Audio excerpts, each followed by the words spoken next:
what are you doing here? I've actually just got back in from the water. The waves are really good. We got a good south swell going, so the waves, as you can see, are quite big. Who knew you were a surfer dude? From Canada. From Canada. Now, you know, being in the band allows me to travel a lot. Started surfing and found out that I don't care about music anymore. Oh, and I just want to surf. Woo! Jeez. A little bit strong. Okay, well, first you talked about traveling. We just saw you at the Junos. How did you guys have a great time? It was a lot of fun. Really, really cool. The after parties were good as well, as always. Nickelback, it was fun to watch Nickelback win everything, you know. I was like, yeah, again. Woo! He has nothing left to say because he's like, well, thanks. Thanks. It was great, though. Love those guys. By the way, I love those guys.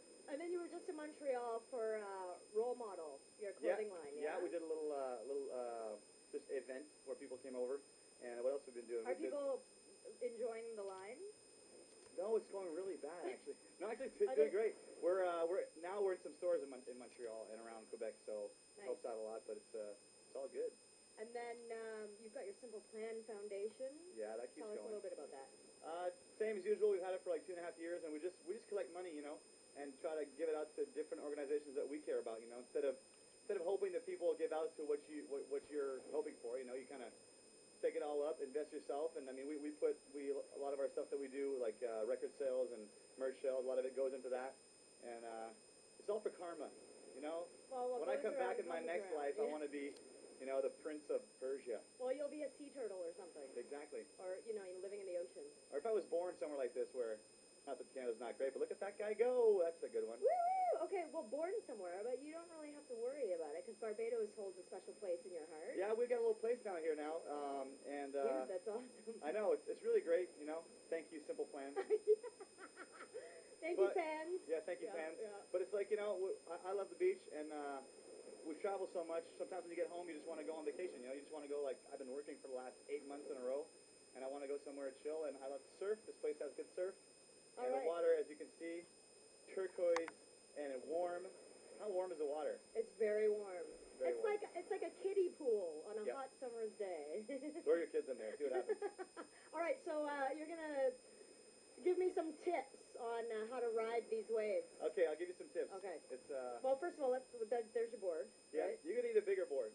I need a bigger one. Yeah, because see, this is the first tip. Don't ever start with a short board, because as funny as it seems, a long board will allow you to catch the wave easier because you're so higher up on the water that you go faster. Okay. And it'll catch the wave. So longer board for you. Okay, for a first timer, longer board. Tip number 2. It's all about paddling. Okay. And the thing I could say really about surfing is don't give up, because you're going to suck for a long time. I've been surfing I started the first time 4 years ago. Obviously, I have the band, so I can't surf every day. But I've been after 4 years, I think that I'm really horrible. And it's really commitment. You really got to give it all. And your lady, have you taught her to surf? Is she a surfer as well? She has her surfboard, a nice 9-foot pink board. Woo! Sexy. Honestly, I use it more than she does. Actually, that would be sexier to see you on the pink board. Okay, so I guess we're going to... so just 2 tips on how to surf. Really, it's all about positioning, you know. You get yourself on the board where, as you're paddling, the board feels kind of flat. Most people, when they go out the first time, they're leaning back too much, and you see them they're riding the board, and the board's going like this in the water, and that's like putting the brakes on your car when you're trying to drive. You want to be streamlined. Yeah, not too far forward, because then you're going to nosedive, but just flat. But I've seen that in those surf movies where you just dive in. And Oh, that's a duck dive. Why do you do that? That's to get through the waves to go out there. Okay. But not when you're coming in. What about the...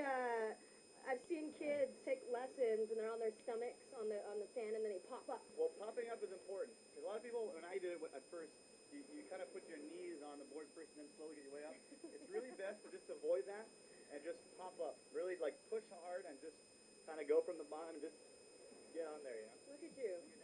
Quit the band. You're like pro surfer now. Oh, no. You need to be born. You need to be born on the beach to be a pro.